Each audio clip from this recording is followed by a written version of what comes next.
ఉండబోదు sir. మా రాష్ట్రానికి ప్రజలకు ప్రభుత్వాలు చేసిన అన్యాయాన్ని గుర్తుపెట్టుకున్న మా రాష్ట్ర ప్రజలు మీరు మరింతగా మరోసారి తెలియజేస్తున్నాను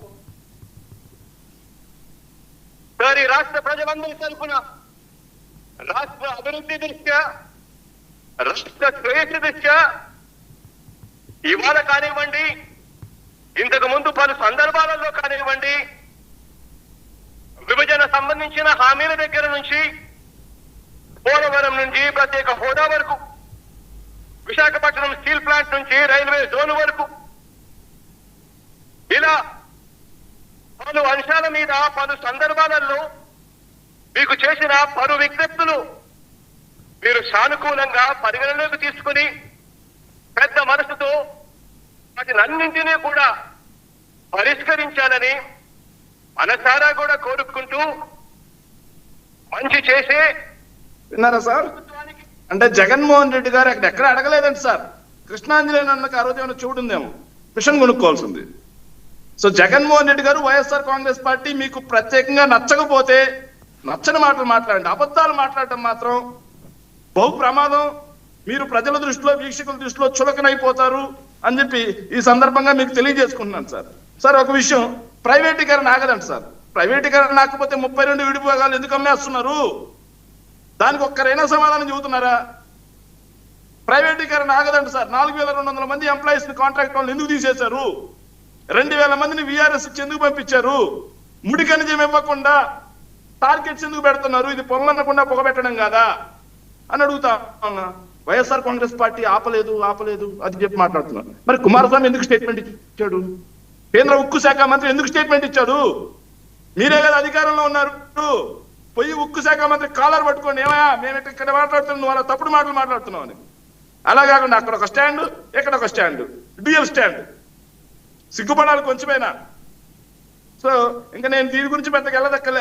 ఎందుకంటే వీళ్ళు కార్మికుల దగ్గరికి వెళ్తే వాళ్ళే సమాధానం చెప్తారు, మేము చెప్పక్కర్లా. ఇక రాష్ట్ర ఆర్థిక పరిస్థితి అద్భుతంగా ఉందండి సార్. ఏం కాలేదండి సార్, చాలా బాగుందండి సార్. సో ఒక పక్క కృష్ణాంజనేయులు గారు మాట్లాడుతూ జగన్మోహన్ రెడ్డి 10 లక్షల కోట్లు అప్పు చేసి పెట్టాడంట. ఎవరు చెప్పారు? ఈనాడు ఆంధ్రజ్యోతి, ఈనాడు కిరణ్, ఆంధ్రజ్యోతి రాధాకృష్ణ చెప్పాడా? తాగి లెక్కలు చూడాలి, చదువుకున్నామా లేదా, అదేవిధంగా బడ్జెట్ ప్లాన్స్ చూడాలి, అసెంబ్లీలో క్వశ్చన్ అవర్ చూడాలి. పయ్యావుల కేసు ఇచ్చిందేనా? 3,32,000 కోట్ల రూపాయలు మాత్రమే. జగన్మోహన్ రెడ్డి గారు 5 ఏళ్లలో చేసినటువంటి అప్పు 3,32,671 కోట్లు కాగిచ్చింది. అదేవిధంగా పయ్యావుల కేసు ఇచ్చాడు. అయినా సిగ్గు ఎక్కువ ఏమి లేకుండా ఇక్కడ కూర్చొని మళ్ళీ అదే అబద్ధాలు మాట్లాడుతూ ఉంటారు. ఆలోచన చేసుకోవాలి. ప్రజలు నవ్వుకుంటారు. ప్రజలకి విషం చెమడేనా? ఇంకోటి, ఈరోజు చాలా బాగుందంటండి ఆర్థిక వ్యవస్థ. ఆయన చెప్తాడు, అజయ్ చెప్తాడు సార్, ఆర్బీఐ బాండ్ల రూపంలో 1,40,602 కోట్ల అప్పు 17 నెలల్లో, కార్పొరేషన్ రూపంలో 55,383 కోట్ల అప్పు. ఇవి కాకుండా అమరావతి కోసం 31,000 కోట్ల అప్పు. వెరసి 2,70,000 కోట్ల అప్పు 17 నెలల్లో. దాంతో చంద్రబాబు నాయుడు గారి ధన దాహం తీరల, చంద్రబాబు నాయుడు గారి అప్పు దాహం తీరల. ఇది 4వ తారీఖు, ఈ నెల 4వ తారీఖు. రాజధానికి మరో 32,500 కోట్లు. ఈ నెల 8వ తారీఖు రాజధానికి మరో 9,000 కోట్ల రుణం. ఇవన్నీ ఈనాడే. మరో 9,000 కోట్ల రుణం. వెరసి 2,70,000 కోట్ల అప్పు కేవలం 17-18 నెలల్లో చేశారంటే మరి బాగున్నట్ట. 3,36,000 కోట్లు మేము 5 ఏళ్లలో చేసాం. 2 ఏళ్ళు కోవిడ్, 40,000 కోట్ల రూపాయలు కోవిడ్ కోసం ఖర్చు పెట్టాలి. 70,000 కోట్ల రాష్ట్ర ఆదాయం తగ్గిపోయింది. మళ్ళీ ఇన్ని చేసాం మేము. 2,75,000 కోట్ల సంక్షేమం, మళ్ళీ అభివృద్ధి. ఇన్ని చేస్తే మాకైంది 3,30,000 కోట్లు. మరి వీళ్ళు కేవలం 2 ఏళ్లలో మా రికార్డు దాటిపోయేటట్టున్నారే. మరి ఇది విధ్వంసం కాదా? సోమాలియా కావటం లేదా? సుడాన్ కావట్లేదా? శ్రీలంక కావట్లేదా? విశ్లేషకులు సమాధానం చెప్పాలి. అక్కడ నేను కాకి లెక్కలు చూపించి మాట్లాడుతా ఉన్నా. కాకి లెక్కలు చూపించట్లా. ఇది కాకి సార్. 6 నెలలు వీళ్ళ గవర్నమెంట్ పర్ఫార్మెన్స్ ఎట్లుంది అని చెప్పేసి కాకి ఇచ్చినటువంటి ఆడిట్. దీంట్లో ఏం చెప్పిందంటే సార్, కాకి లెక్కలను ఒకసారి పరిశీలిస్తే, కాకి లెక్కల గురించి దీనికి సమాధానం చెప్పాలి సార్. వీళ్ళు రెవెన్యూ రాబడలు సార్ 2023-24 అంటే జగన్మోహన్ రెడ్డి గారి దిగిపోయే సంవత్సరంతో పోల్చుకుంటే 8.4% తగ్గిపోయాయి. అమ్మకం పన్ను 5.5% తగ్గిపోయింది.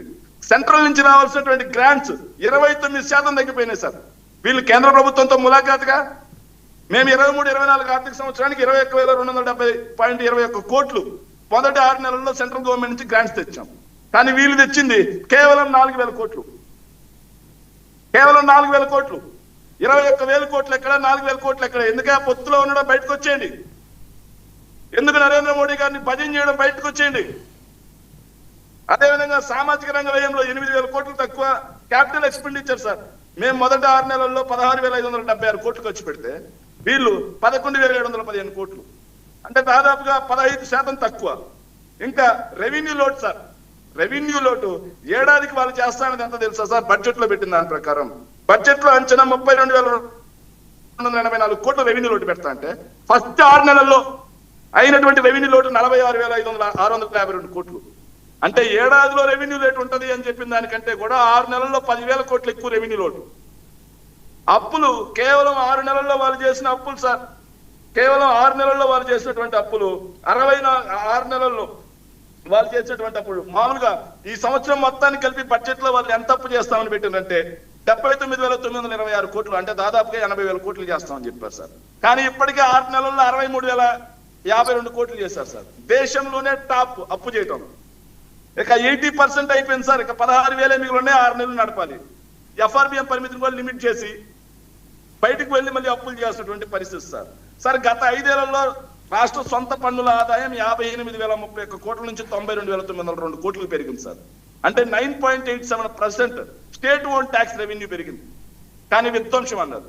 కానీ ఇప్పుడు చూసుకుంటే సార్ రాష్ట్ర సొంత పన్నుల ఆదాయం పడిపోయింది, అమ్మకం పన్నులు పడిపోయినాయి, జిఎస్టీ వసూళ్లు పడిపోయినాయి, క్యాపిటల్ ఎక్స్పెండిచర్ పడిపోయింది, సెంట్రల్ గ్రాంట్స్ పడిపోయినాయి, సామాజిక రంగం వ్యయం పడిపోయింది, ఆర్థిక రంగం వ్యయం పడిపోయింది, రెవెన్యూ డెఫిసిట్ మాత్రం టాప్, అప్పుల్లో మాత్రం టాప్.